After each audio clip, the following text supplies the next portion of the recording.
All right, so we are live and in living color. Okay. Sorry, I just got a text. What's up, guys? Let's see if anybody's already here. Robert.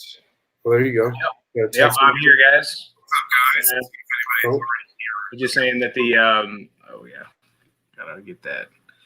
Just saying that the YouTube link went live. That was my update on my phone. Oh, there you go. Nice. All right. So right now it's just 3 people are watching. So I wonder if we're the 3 people, right? You, me, and Dupree. Yeah, and then I got it like pulled up on my TV here. So Yeah. So I just wanted to get with you, Robert. I know we've been trying to do this for a long time, and we're finally doing this. So I'm glad that you're here. I'm glad that you can come on. And as some people that don't know, I know you from high school. We go back way back. Sophomore year, I think. Yeah. Yeah, man. We had good times that sophomore year. Yep, so, it was a good time. Yeah, man. Yeah, the whole crew. I was kind of adopted in because I had switched high schools, and Jake, of course, my best friend. But yeah, it was a fun time to get kind of with a new group of friends, and you guys are great, good guys. So yeah, man, for sure. Yeah, we all meshed pretty good. Yeah, I know, guys. People in the chat. Dustin is actually going to be joining us via phone at some point because I actually have the flu today. I went to the clinic and they told me I have the flu. So we're going to be separated so he doesn't get sick and my sister doesn't get sick and my nephew doesn't get sick. So I am here at home base holding it down. So Robert, for people that may not know you, could you tell us a little bit about yourself? Okay, what was that? Yeah, just tell us a little bit about yourself. My name is Robert Stewart. Like I said, I grew up in Hendersonville with Ray and all that, but I live in Knoxville now. I work full time as an environmental consultant, and on the part time, buy and resell things of value, and I enjoy it. I've been doing it for about a year now. Awesome. Now, what does an environmental consultant do? I do research on property for sources of contamination, soil, groundwater, asbestos, lead, air, sampling. Just kind of be a consultant for companies that want to buy and sell property and renovate because they look for, just things that can be a hazard to other people. Oh, wow. That seems pretty cool. And you went to school for that, right, Robert? Yeah, I do have a degree, a bachelor's degree in environmental science from University of Tennessee. Yeah. Go Vols. Yeah, go Vols, always. There you go. Always repping. That's right. Is that a Atlanta Braves Vols hat? It is. They did a kind of a sponsorship game. They do it once a year. They do it for all the schools, but you can only get the hat at the stadium. Alabama has their night, everything. So it's a Tennessee night, and this is the hat to commemorate this year's game. Oh, wow. I wonder what kind of resale value that hat has. Have you looked at it? I think they're about you can get them there. They're free if you buy the ticket, of course, but you can also buy them at the stadium, and they're $30. But I know people that sell them for, I think, 40 to 50, stuff like that. Yeah. So, awesome. So let's get there. I see a couple of people in the chat, Robert. So we're gonna say hi to them just right quick. And again, guys, Dustin will be joining us via mobile phone because I currently have the flu. So if I sound a little nasally, please forgive me. And if I go off camera and blow my nose or anything like that, please forgive me. We will get through this. So our boy Chris with Thrift Beast CQ says, "What's up?" Hey, Chris. How you doing? You know Chris, Robert? I've seen some of his stuff. I need to get more into it, but I do enjoy. So yeah, good content. Yeah. He says, "Get well soon." I appreciate that, Chris. We got Hustle Nation saying, "What's up? What's up, Hustle Nation? Good to see you." Hey guys.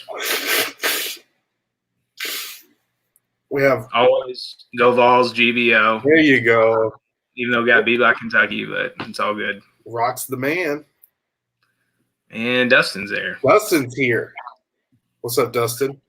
I like Dustin doesn't have like a little like icon, but we all know that that's him. Yep. Like a little logo. So yeah. So okay, Robert. So tell me your origin story on how you got into reselling. I know that you have been doing it like we've gone just like back and forth like between you and I, you know, like on Instagram and like of things that like I don't even remember how like you started sending me things that you had bought and then like resold because you like saw that I was doing it. So you like, you know, back and forth. Well, there's kind of two stages. When I was young, my mom used to go to yard sales and sell stuff on eBay back in the early 2000s. She did that on the side. And for me, you know, I said, you know, maybe, you know, that's for her, but it's not for me, you know. And as I got older, you start just noticing things. You start looking for value in things. And about a year ago, I went to a Walmart in town that was closing down. So they, you know, at first it was 25% off everything. Then it was 50% off everything. And when we went there, I was just walking around looking at things for myself. And then I noticed, you know, $200 Wi-Fi cable modem routers. You know, we all have them. Either you buy one, you know, for yourself to use through Comcast or something like that, or you just rent them from them for $10 a month. But it was $100 off.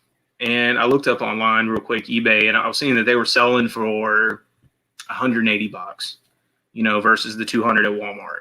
I was saying, wow, I can just get these for 100, turn around, sell them for 180, and that's $80 in my pocket. I was kind of naive at that point, but I bought them all and sold them all within 2 weeks. It was super quick, and I made, you know, 500 or 600 bucks out of that.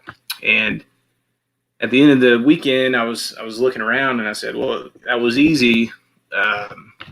You know, what else can I do? You know, Walmarts aren't closing every day.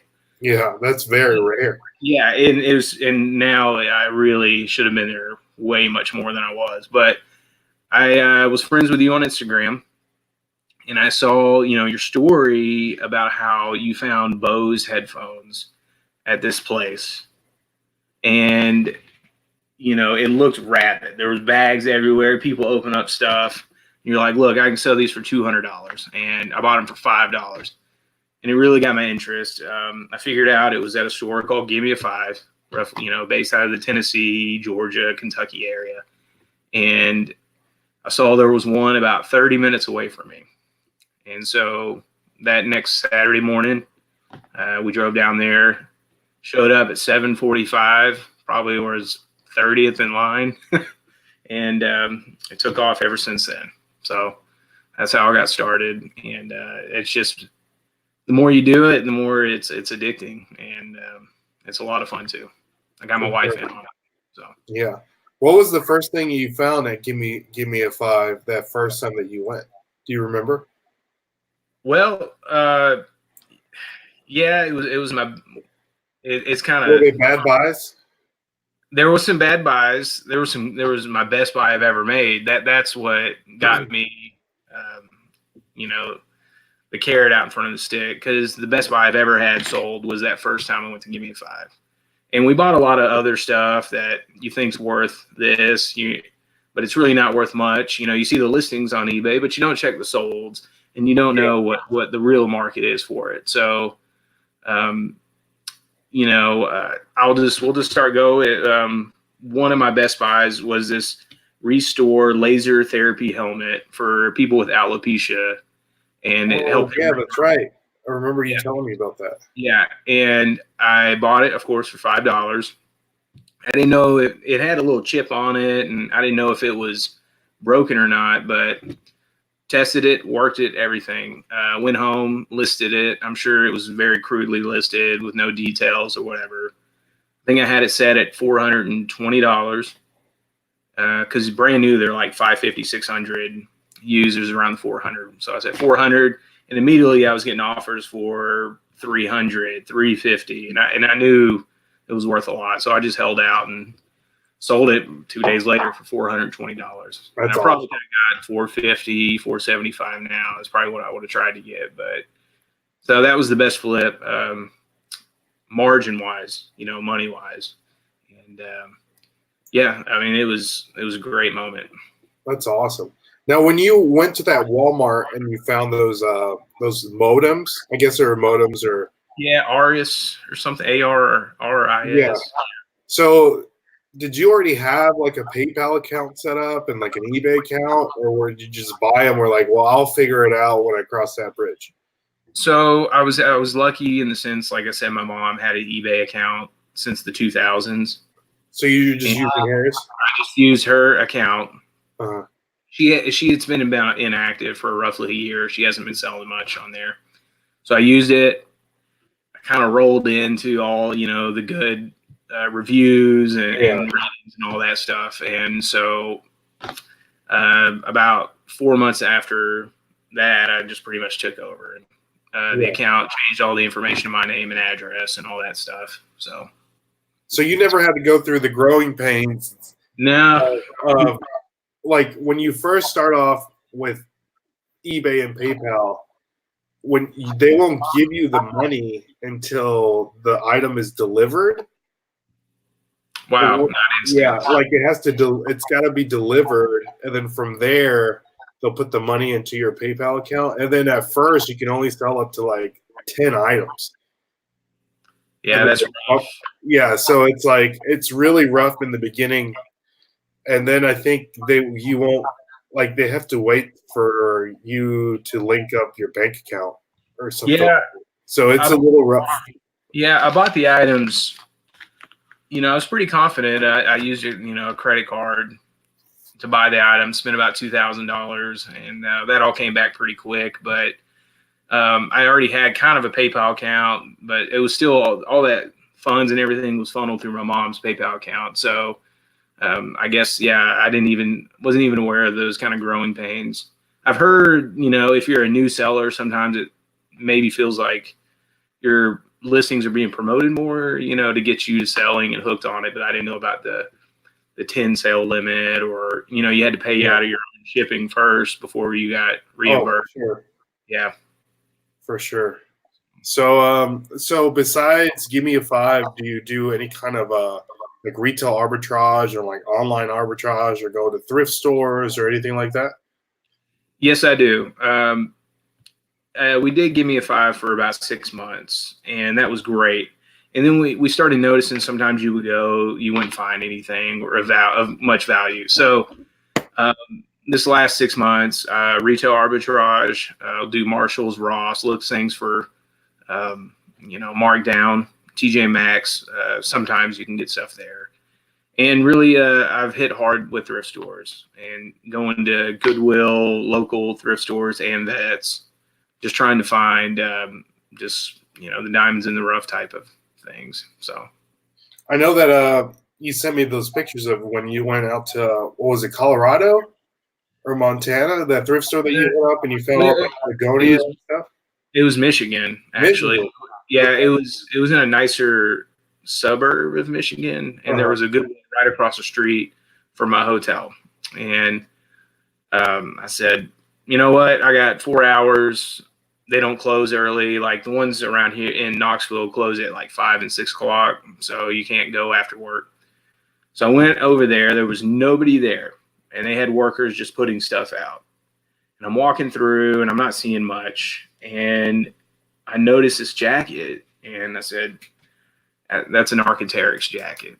That is like a high-end North Face jacket, So I grab one, and I've noticed if you find one of a certain item at a Goodwill, there's going to be more of that same item. You may have one person that have a bunch of Columbias or a bunch of North Faces, and then they all just donate them at once. And I literally turned my left, and I see another Arc'teryx puffer jacket, down goose. Wow. I grabbed it immediately. And then I just kept looking around. There was Patagonias, there was North Faces. There was a 1980s vintage Oakland Athletics jersey, mint condition. Wow. Stuff you just would not really expect at a Goodwill. And I talked to a lady there. She said they had just put out restocked, and I was the first one there. I just got lucky, but if you could find out what's a good restocking time at a Goodwill, maybe go a couple times, talk to the employees, maybe they'll drop some information that can help. That's a big get. If you can go at 5:30 or 3:30 while everybody's at work, but you might be off for that day, go in, check it out, and see what they got. Yeah. Now what was the brand again that you found in the jacket? I believe it's pronounced Arc'teryx. It's ARC, and then the one with it's like a skeleton, like a lizard skeleton on it, or something like that. Yeah. Hold on, let me get this. Give it a show.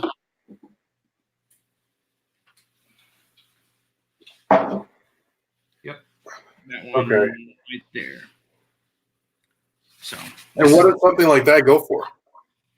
I have it listed right now for $170. And what did you pay for it? Like $10. $10? Wow, that's awesome. And that's a good price. Well, and I got two of them. I sold one for $160. And then this one, I have it priced at $170 or $169.99. And I've got right now 12 watchers on it and over 2,000 views. Wow. I'm just waiting for somebody to buy it on it. But maybe not, we're getting out of winter, so. Yeah, you never know. Have you kind of want to keep around at all with the global shipping program? Have you messed around with the global shipping program that eBay has? You ship throughout the world? Always. I've shipped stuff anywhere, all over Europe, China, Indonesia, so. Yeah, so tell us how that works, because I don't have it on any of my listings just because I'm afraid they'll get lost in transit. But someone like you, Robert, that's been a little more experienced, could you tell us a little bit about how that works? Well, I mean, you really have to make sure you have the weight and size and dimensions of whatever item you're trying to sell, and you have to do it essentially on every item you do.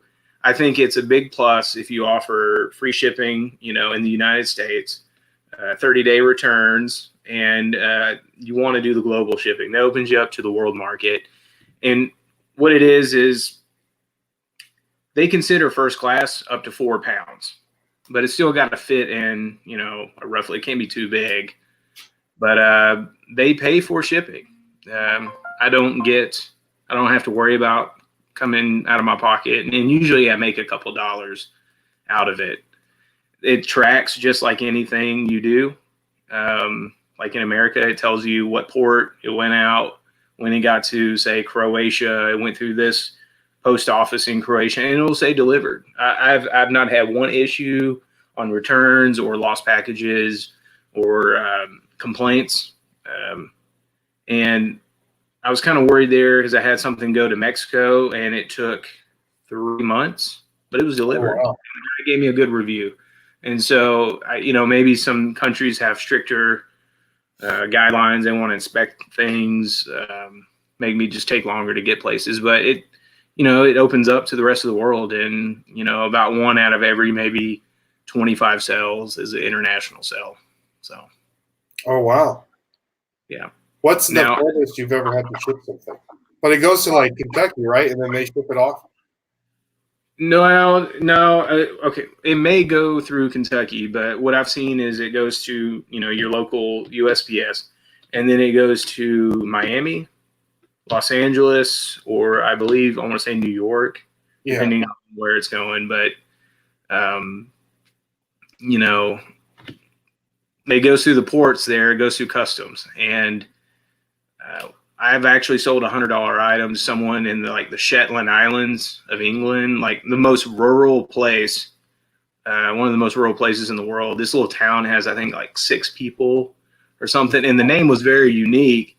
And I Googled her name, and she's an author. She writes these novels based out of the Shetland Islands, and it was a little camera piece thing you wear for a flight simulator game. And it was a lot of people in the international world contacted me about it. There was somebody in Brazil, there was somebody in Canada, and this lady, I was answering questions for this guy in Canada about it, and this lady in England just bought it. So I like international shipping. I don't think it's open to eBay managed payments yet, but if you stay with PayPal, everything's fine. It works just like any other, transaction in America. So it was just like a little like headpiece for like a flight simulator. Yeah, it was a three. Yeah, it was a little headpiece that came down, and I think it had a mic, but it had a little camera here, and it was for a flight simulator, a car simulator, and it was a combat simulator, like if you were like a soldier. And yeah, it was a pretty neat little deal. I got it at Gimme 5.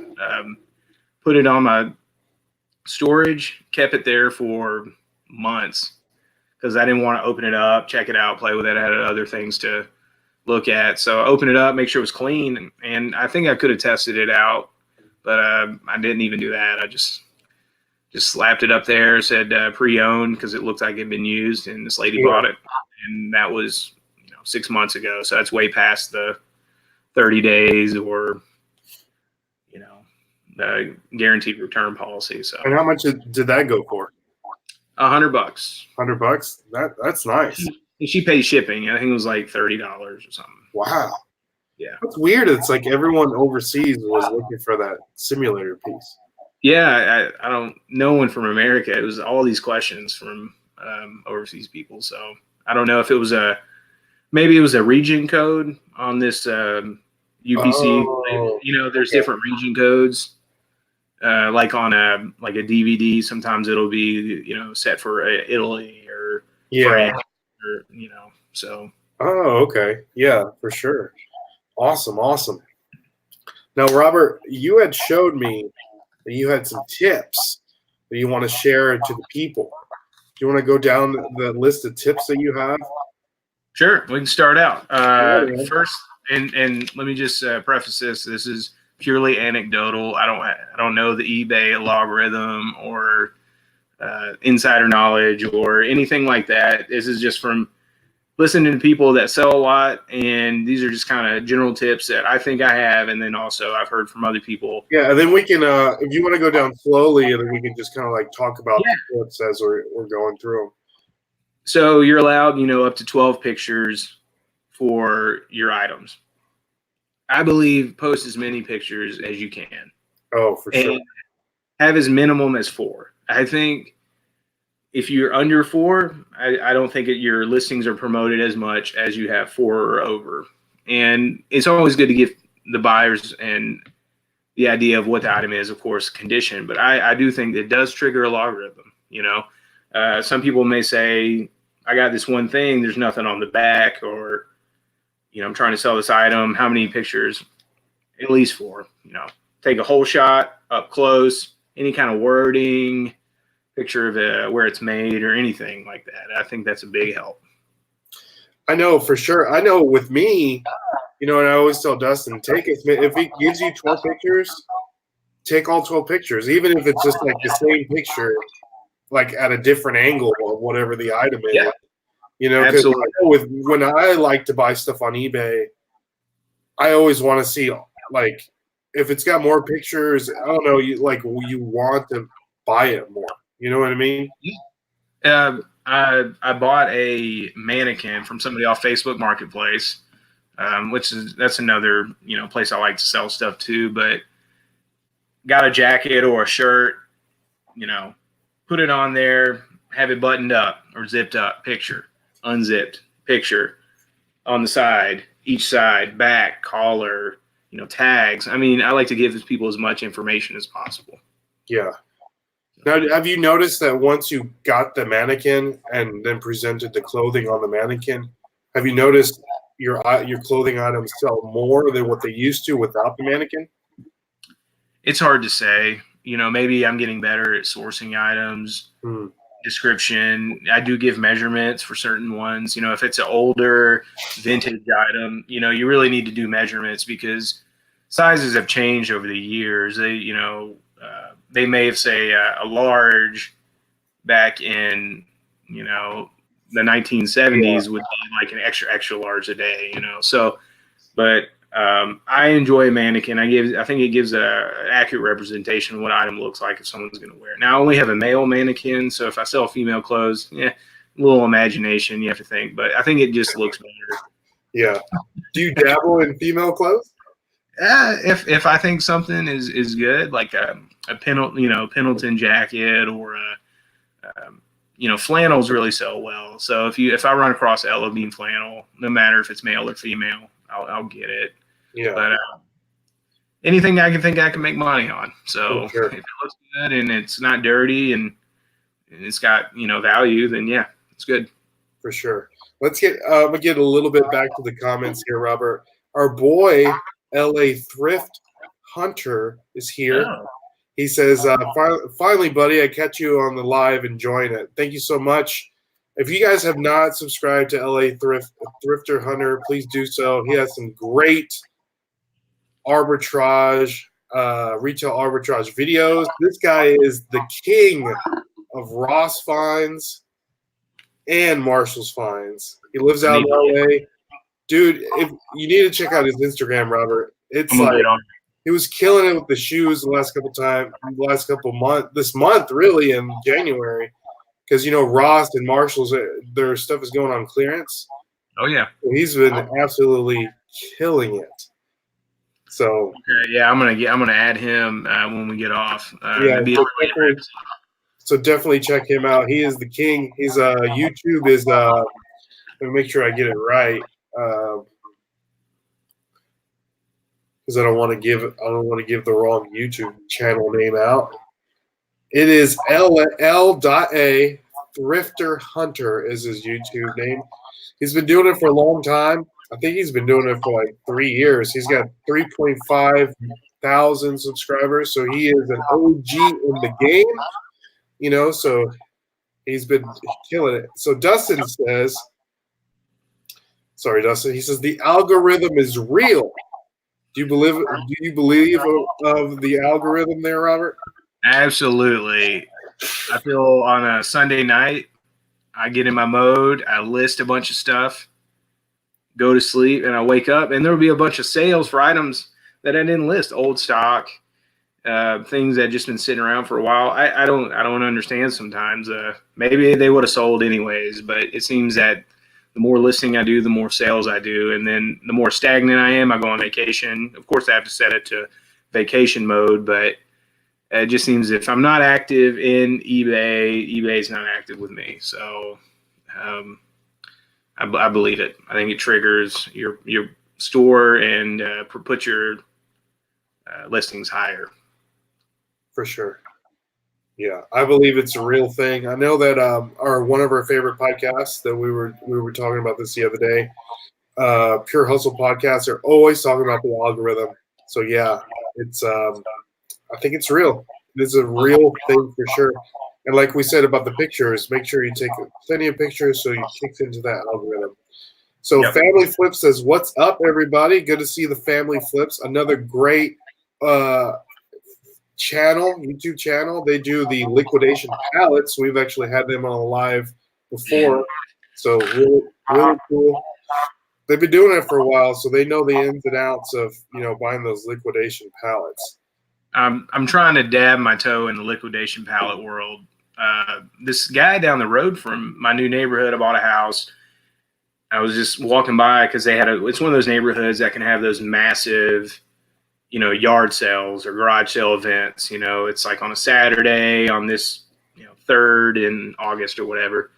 I'm walking by and he's got a bunch of stuff. And I said, "Man, where'd you get all this stuff?" And he says, "I buy liquidation pallets."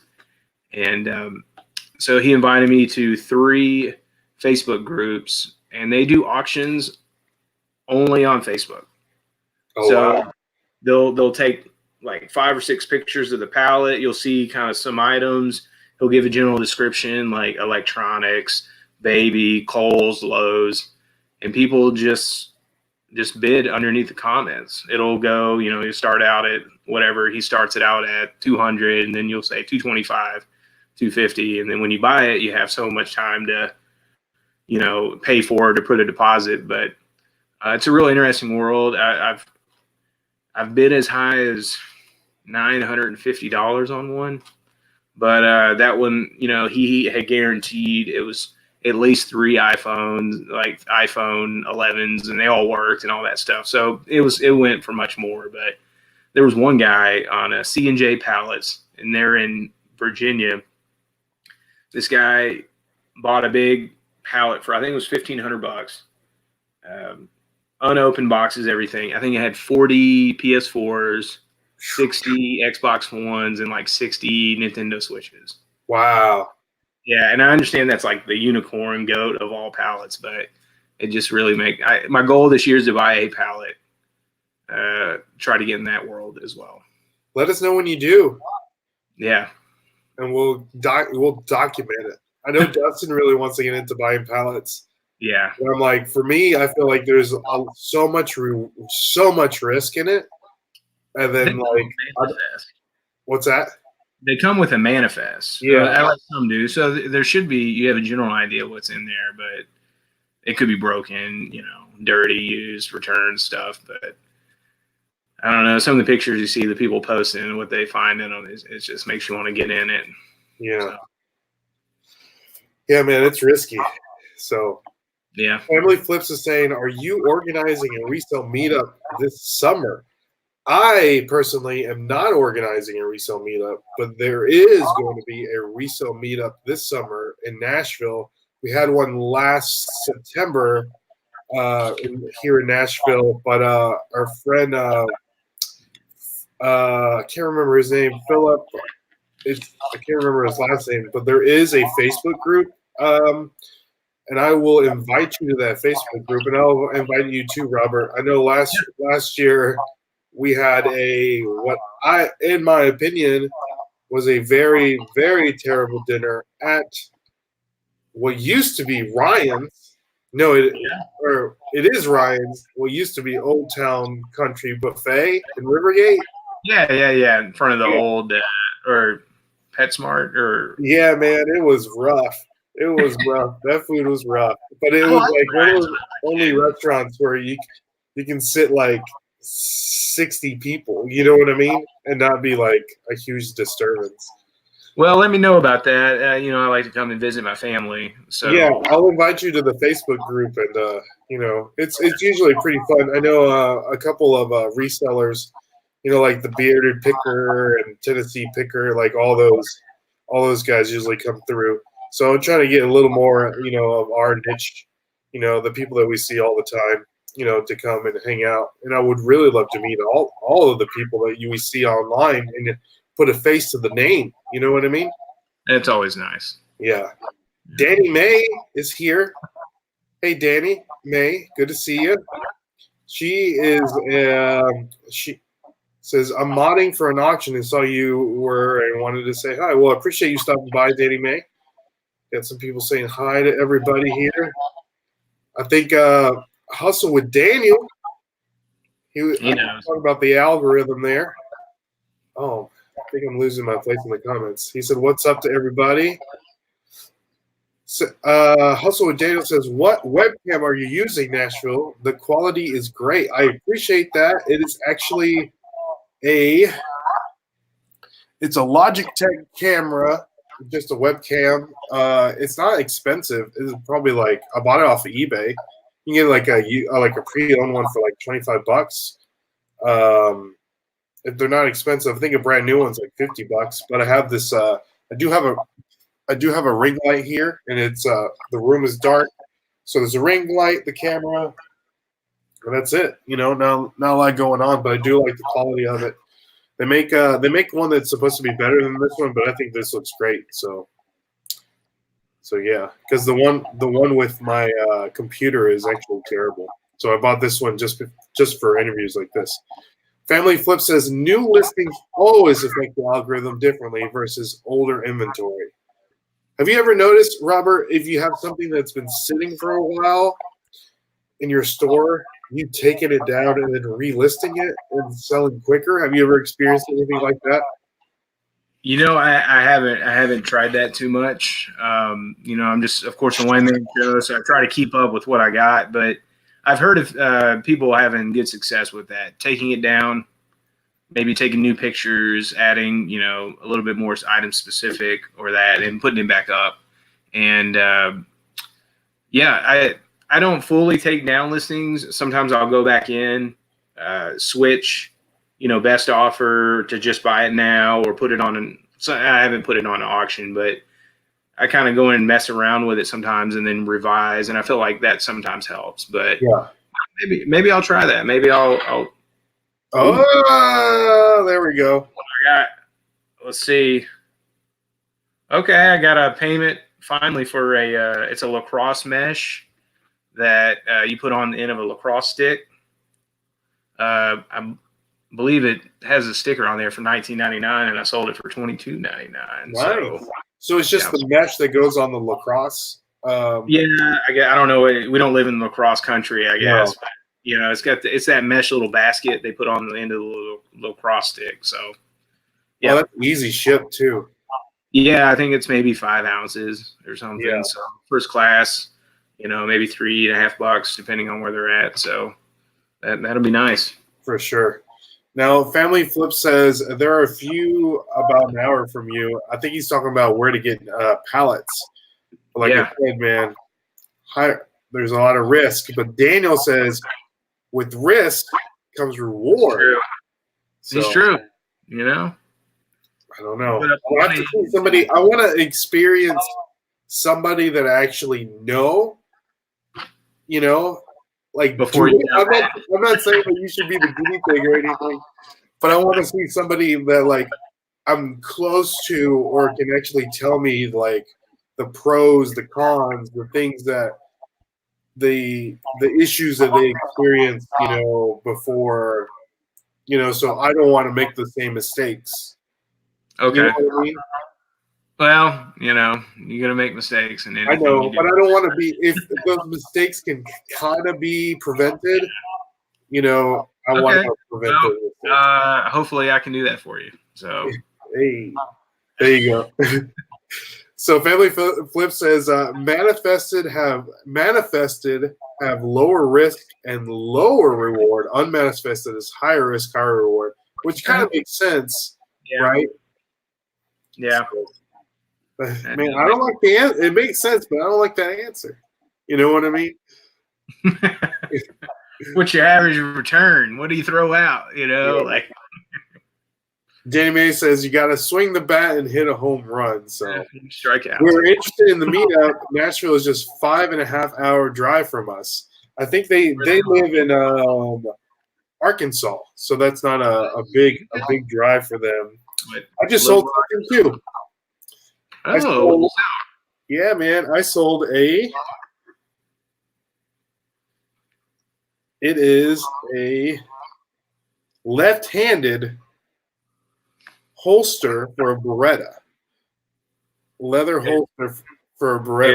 Ned Flanders was a gun owner. Well, that's the thing. Here's the thing: when I bought it, because I've sold stuff from this brand before, and it sells really well. And it's all leather. Yeah. But when I got it back, I was like, man, this is for a left-handed gun. I wonder how many people are shooting left or like. I guess the gun doesn't have to be left and right-handed, right? Because it's all the same thing. No. Well, you got your locks. Okay. It's all. I mean, they have them on both sides. Like a Ruger will have them on both sides, but it's all about the lock. Okay. So this is for a left-handed one. Yeah. So cool. It's a pretty nice little. I'll show you the picture and see if they actually. A nice sale to the minorities of the world. Yeah. That's nice. Leather. Yeah, all leather. Now, do you take pictures of your items with like a nice white backdrop, or like what's your picture taking setup look like? It can be kind of crude. I've got let's see. I've got a nice backdrop here. Okay. With it, and I have a light I use, here. And then also where the mannequin right there. Okay. So pretty much that, we have a white, creamish, I guess beige style paint job, so it kind of helps out too. I would maybe like a light box. It's all about getting to that. If I want to invest that much in a light box or something, or make my own, but I essentially have a third bedroom I like to use as my, inventory, sell, all that stuff room. Yeah. I know with me, I just have 2 white foam boards. I lay one flat and then lay one against the wall, and then just put a light on it, and it works just fine. Yeah. No, that sounds easy enough. Yeah. I like to take pictures during the day with a window open. I think natural light, does better versus at night, but I think it does better on clothes, to tell you the truth. Yeah, that makes a lot of sense. Yeah. Yeah. Now, Hustle Nation says, I've bought lots of pallets over the years. I always buy based on what I can see. You have to be careful for sure when the pallets to buy. So yeah, I mean, you can only see maybe 10% of what's there, or maybe the top of the box or whatever. And sometimes they wrap them and they have like bigger boxes that aren't covered, but you got to think you're competing against everybody else as well, so they can see it as well. For sure. Yeah. Our boy Scott McFarlane has joined us. Scott McFarlane is a real OG. We met him at the Nashville meetup in September. He actually lives in the Nashville area, so we got to meet him live and in living color at the meetup. And I hope that everybody that joins us today can meet us up. I will actually, at the end of this video, I'll put the link to the Facebook group in the description, so you guys can go and find that and see what's going to go down that meetup. I think we're supposed to get a hotel, so like there'll be like a pretty good discount for like the hotel that everybody will be staying at. So the Family Flip says every 3 months we end up with older inventory, and have it unlisted for 24 hours and sell it similar, and it reintroduced it to the algorithm. Okay, so that's kind of like taking it down and reposting it. Okay, cool. That's a lot of work if you got a lot of listings. Yeah, for sure. Daniel says that's the sound that I like. He's talking about that cash.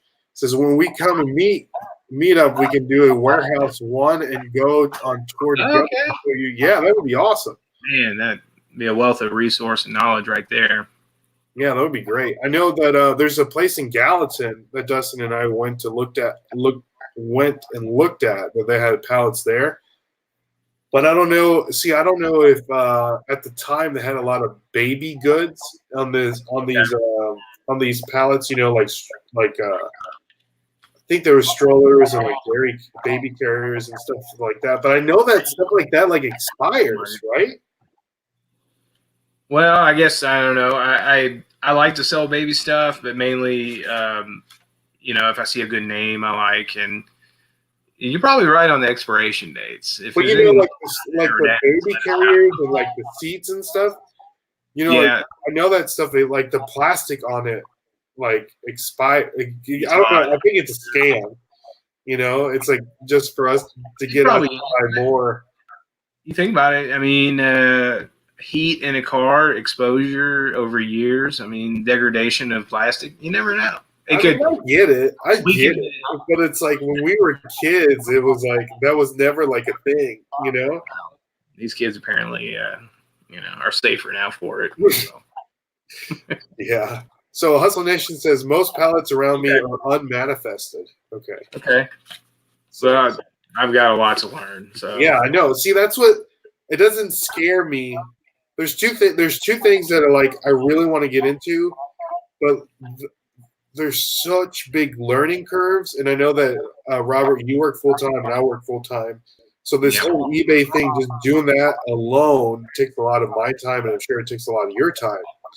But like even wanting to like dabble in Amazon and then dabble in wanting to buy these liquidation pallets, it's like those are two things that I want to do.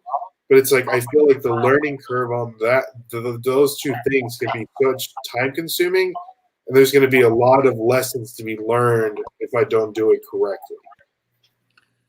That's probably the truth, you know. And when you say Amazon, do you mean like FBA? Is Yeah, that it what would you? have to be. Well, I don't know because I wouldn't want to see because there's FBA and FBM, right? Like for Yeah. merchant fulfilled and then Amazon fulfilled. So it's like I don't know which one I would rather do. You Now know? I've sold stuff on Amazon, very similar to what like eBay does. You know, I've had cross post on Amazon and eBay. Mainly, it can be easier because if you have a UPC code, you just scan it, they automatically generate the rate, the picture, the information, everything, and you just list it. Oh Just, wow. yeah, you just put the price in you want. Maybe make a sale every couple of months, but I don't have a lot of stuff listed there. It's mainly specialty stuff. Maybe I think I can have better luck on Amazon, but Yeah. you know, I see the Cajun reseller here says FBA is where it's at, and he may be true, but But he also says, but I also like FBM. yeah, yeah, That's kind of being on both fences there, Occasion. And I'm glad you made Occasion. He's one of the OGs. Always glad to see you, my friend. So one of the mods on the channel. So Robert, give us your next tip. I know we've been talking about this eBay algorithm for a while. So give us your next tip, my friend. put as many item specifics as you can.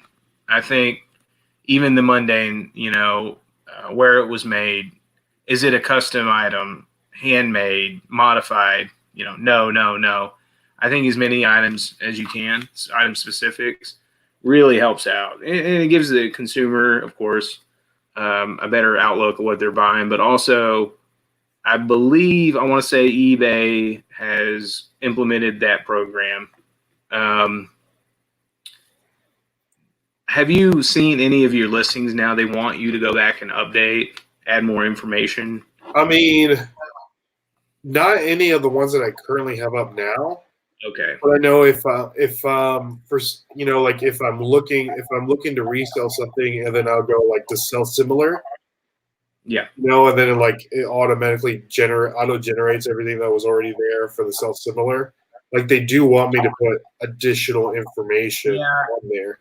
And from the guys at Pure Hustle Podcast who talked about this, that at the eBay, the big conference they had last year, this was kind of a, yeah, they really want sellers to give as much information as possible to have it categorized so they can, you know, get your products to the people that are trying to buy it. But I think if you don't have enough item specifics, that also adversely it hurts you versus yeah. So I think that also triggers the algorithm. More information out there is always better for all of us. So Yeah, for sure, for sure. Now Scott McFarland he says anytime you want to chat locally about FBM, hit me up. We appreciate that, Scott. FBA. that's nice. I'm So, sure he wealth of knowledge and does it all the time, and yeah, that would be the guy right there because there you he's go. local, right? He's in Nashville, so you know, take him out some hot chicken somewhere. So. There you go. Hustle Nation says, Robert, do you use promoted listings much? That's a great question. I have before, not much, maybe 5% of my items, things that that may need a little bit more help. There may be a lot of competition for it.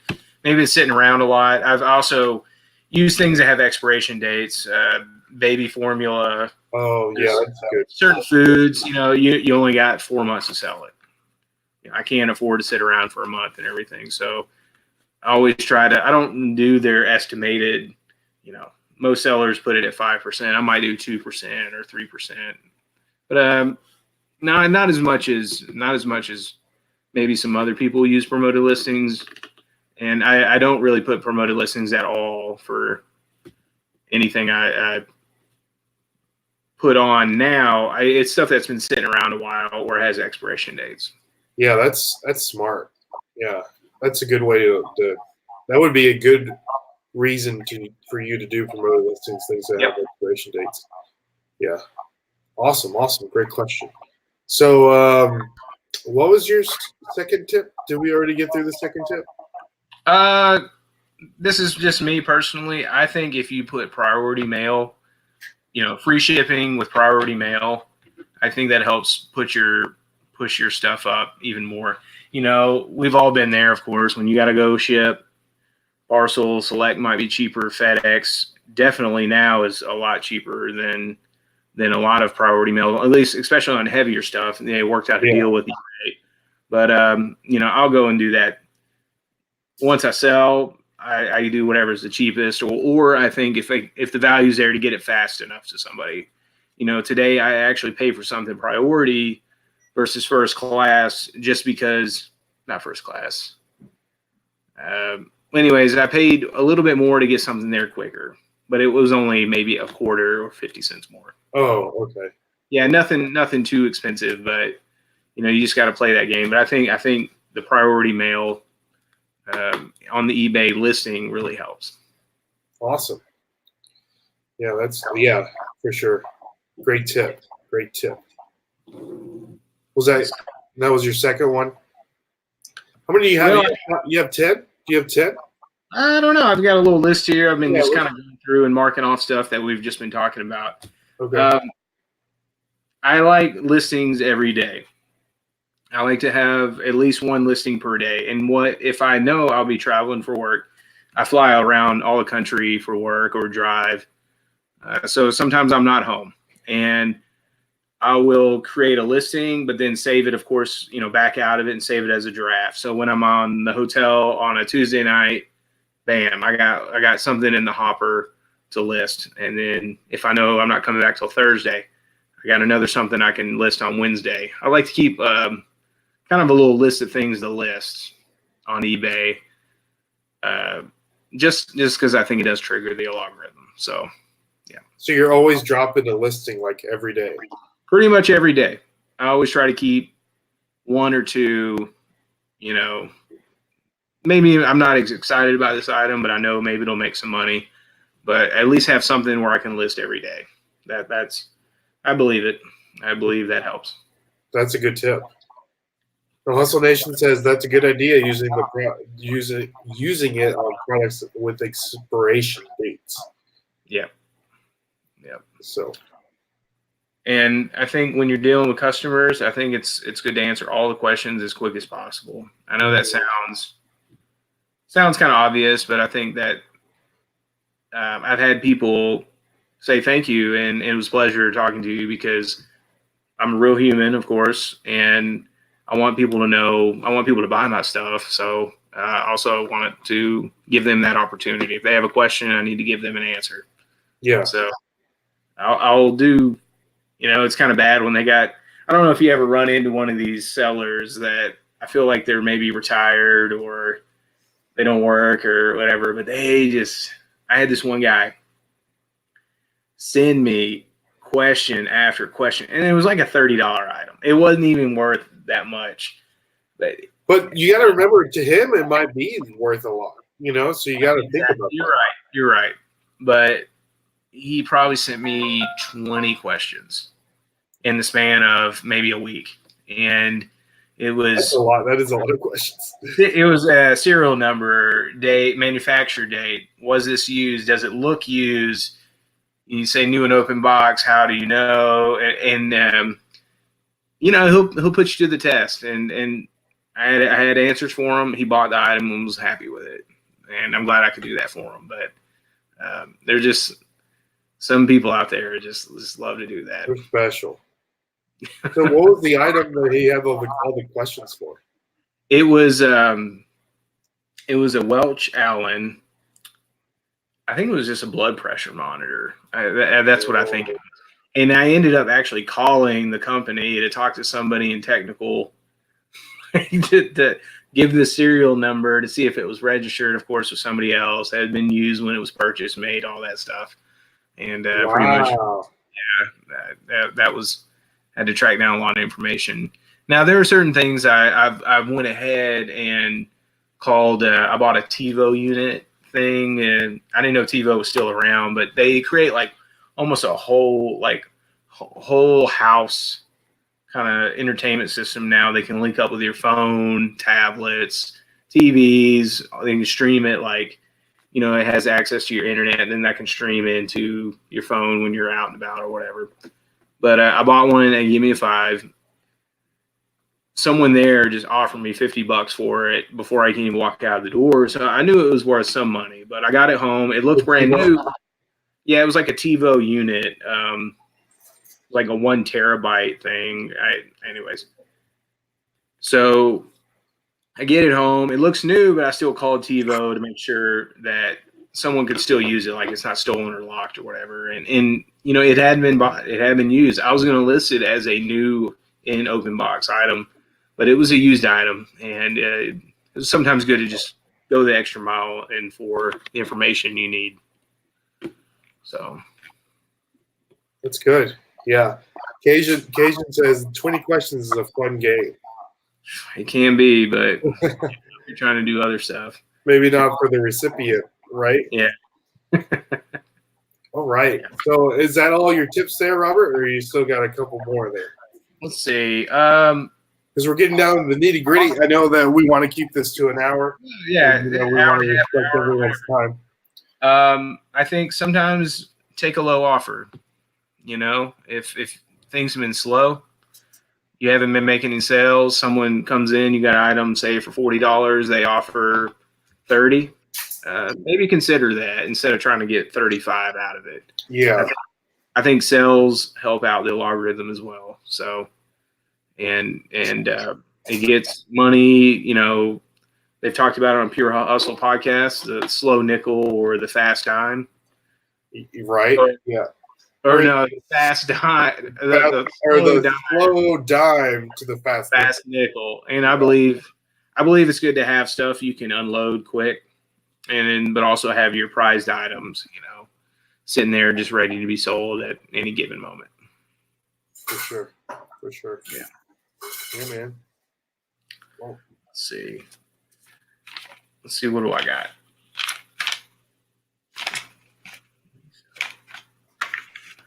All right, we have talked about the Restore helmet. I guess the laser helmet. Yeah, let's get to your biggest flip and your biggest bust selling on eBay. Well, okay, we'll do two the biggest things. We'll do margin dollars, and that was the Restore laser helmet. It was turned $5 into $420 in 1 year. That's my biggest flip, and I know a lot of people have had bigger sales, but that was pretty good. And then another one was it was 25-cent day at Give Me a 5. And I think we've all been there on Fridays, and a lot of it's, can be junk. I found a black powder coated Audi OEM emblem you would put on a car, made in Germany, Volkswagen, Audi, everything. And I sold it for $50. So that's a 25-cent, a quarter turned into $50.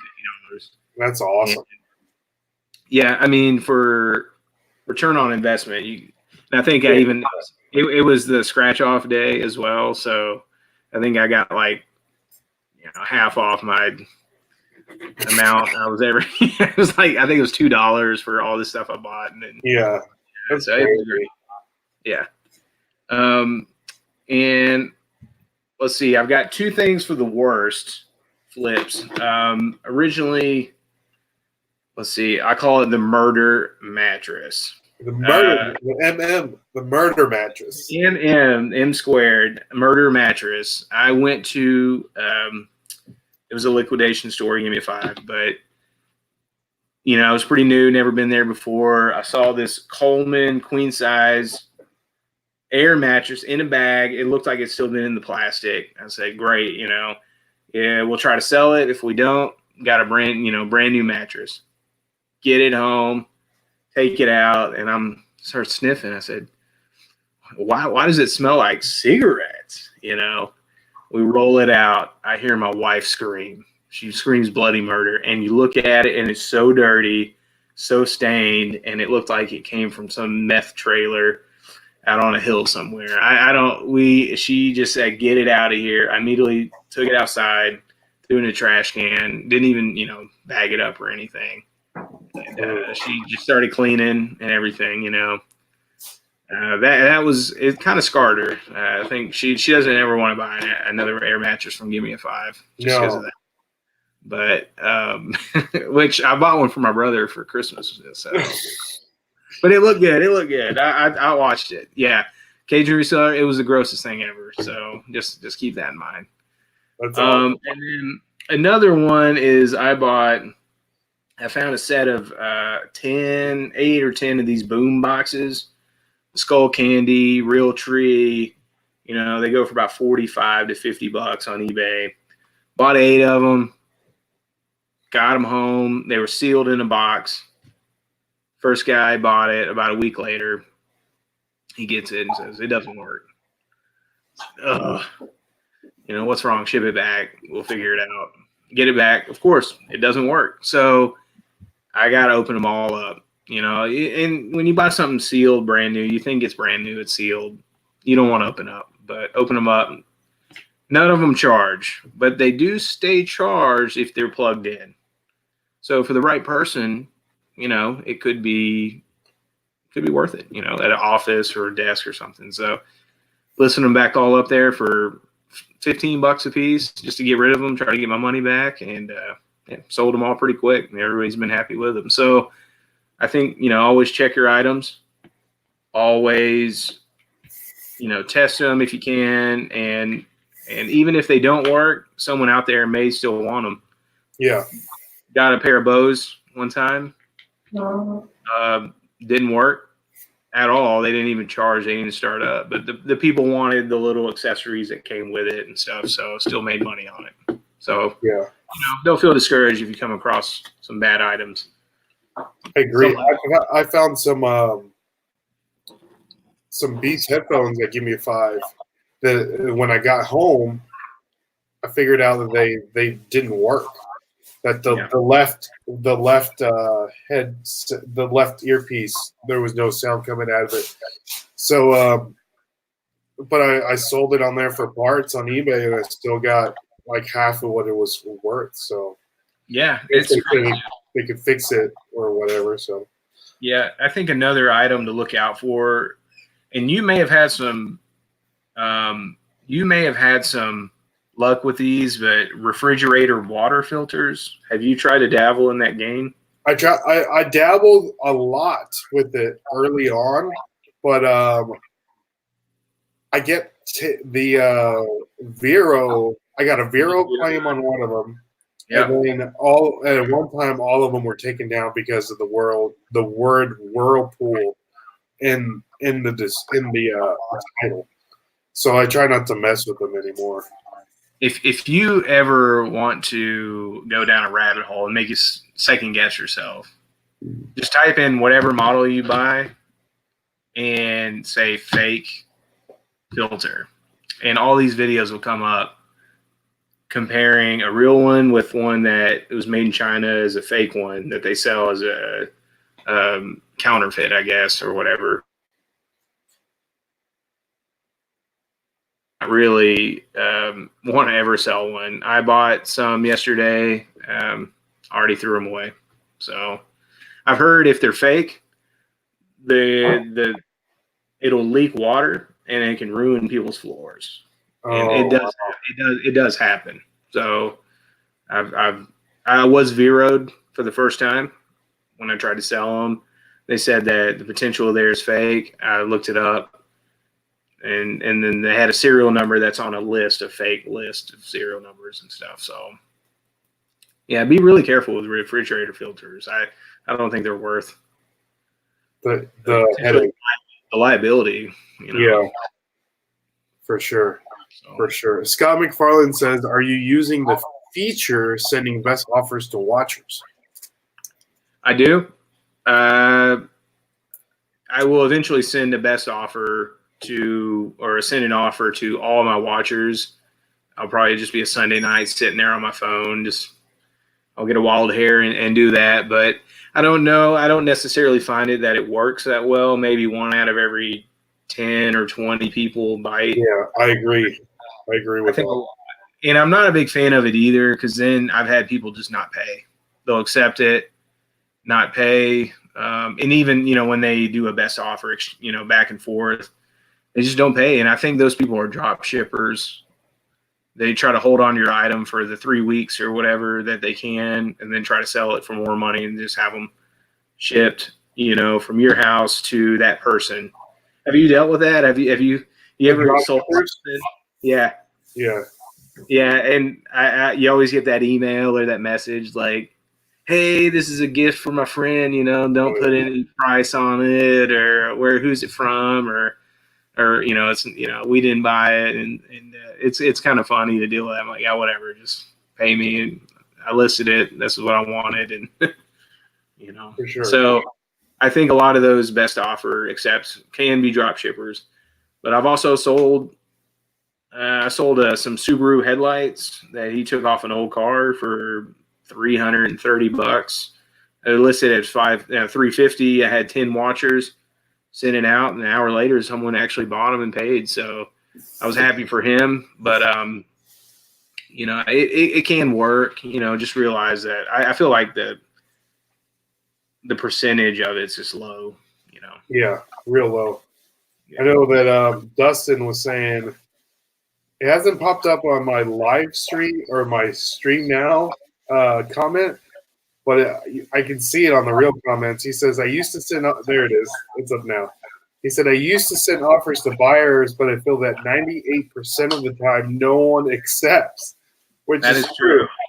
God, you think, I like things because I see it. I want to maybe buy it, in a couple weeks or something. But, if someone sent me an offer for $20 less or something on something I like, maybe I would buy it. But I don't know. I think it's just kind of maybe it's similar to Amazon. You just put it on your wish list and you kind of forget about it. And then maybe you bought it at the store or somebody else and you just forgot to take it off. So I think that's. Yeah, they just probably forgot that they even had a best watcher on it. So yeah, Robert, this is it, man. We're done.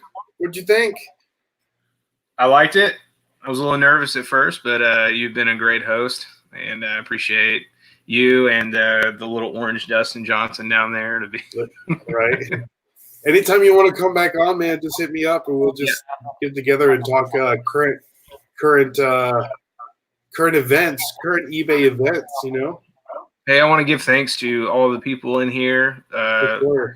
I don't post anything on my Instagram account about what I do, buying and selling. And I've thought about it, but mainly, maybe I should do that. I've heard that if you're only doing half of the battle, essentially, if all you do is buy and sell or reflip. If you're not posting pictures, hashtagging eBay, hashtagging Pure Hustle Podcast, or hashtagging the Nashville Flippers, then, what are you doing? You're just spinning your wheels, but, maybe kind of level up a little bit. So, and if you guys do want to follow Robert on Instagram, he's a foodie, a beer connoisseur, a sporting fan. If you guys want to see some cool pics, his Instagram is actually down in the description. So if you guys want to give him a follow, that'll be great. And where else can people find you on the internet there, Rob? I guess Facebook, Robert Stewart. There's probably a bazillion of them, but but there's a picture of me and my wife in there because what my wife looks like, everybody. But she's in there, and I don't really post too much on Facebook these days. I think it's almost like a cesspool of arguing and I know, right? Show off and everything. And but I'm on Facebook and I'm on Instagram. I don't dabble in Twitter. I don't do it. And that was one of the first. I heard you do have like 1 million subscribers on TikTok, right? Yeah. Doing all those dances. I'm big with the Asian high school kids out of Vermosa Beach. That's me. That's awesome. So yeah, guys, we just had Noah come in. Noah, what's up? Yeah. Hey, good to see you, Noah. But LA Thrifter says, good show, guys. Keep on rolling, man. I appreciate you catching us on this live stream, my friend. KJ Reseller says, great interview, guys. I appreciate that. And Thrift BCQ says smash that like button. So Hey, let me have a question for LA Thrifter Hunter. Yeah. I wonder if does he know the Pure Hustle podcast guys? I know they're in San Diego, but I know that Orlando of them go up to LA a lot for he goes up there. They have so much retail up there and so many shops. I mean, you could probably go to every store in the LA area your whole life and not go to the same store twice, but I wonder if he knows them. And so man, let us know if you guys know. Let LA Thrifter Hunter, let us know if you know the Pure Hustle podcast, guys. So Eric's in the house. Eric Bishop, good to see you. Not the Eric Bishop of the WCW. Episode 119. There you go. 119 episodes I got. So LA Thrifter Hunter says, to be honest, I've never heard of them. Never, but now I will. He said, they're so personal. Yeah, but I'll check them out now. Thank you, buddy. I appreciate it. Yeah, they also have their YouTube, which is Pure Hustle Podcast. They just record on YouTube and then they take the audio and they put it onto a podcast. Yeah, that sounds cool. Yeah, so they're great. They're great people to listen to because they're always bringing that knowledge. So just like how Robert is always bringing that knowledge. So again, Robert, I appreciate you stopping by. I appreciate everybody. Okay. I appreciate everybody joining us again. Well, Ray, I feel better. Yes, I will get over this flu, and then I will come back stronger than ever. Sounds good. Yeah, that's one of the reasons there wasn't a video out this week because of just being busy and then recovering from this illness. Yeah. But I will be back and stronger than ever. Good. So. All righty. I appreciate you stopping by. You want to say anything else? You want to leave us with some like real deep thoughts, Robert, for the people? I guess just if you like what you're doing, just keep doing it and you'll get better at it. There's a bazillion ways in this world to buy and resell, and we're lucky because we live next to some liquidation stores that sell it. And I actually have another one I live right next to that is only one store. It's I know there's some chain. I think there's a chain store in Iowa and Kansas. I think it's called That's Five. I think there's one in Charlotte. But for the most part, to have access to the stores we do is a big blessing. And it's also to remind yourself to not let it be the crutch. We all want to keep this ball rolling, and Gimme a Five may not be around forever. Of course it won't. But so we just need to figure out what we're good at and focus on that part of the reselling world. So for sure. All right, guys. So have a good night. We appreciate everyone stopping by. Like always, we'll catch you guys on the flip side. Hey, there we go. See y'all. Take care. God bless. Bye.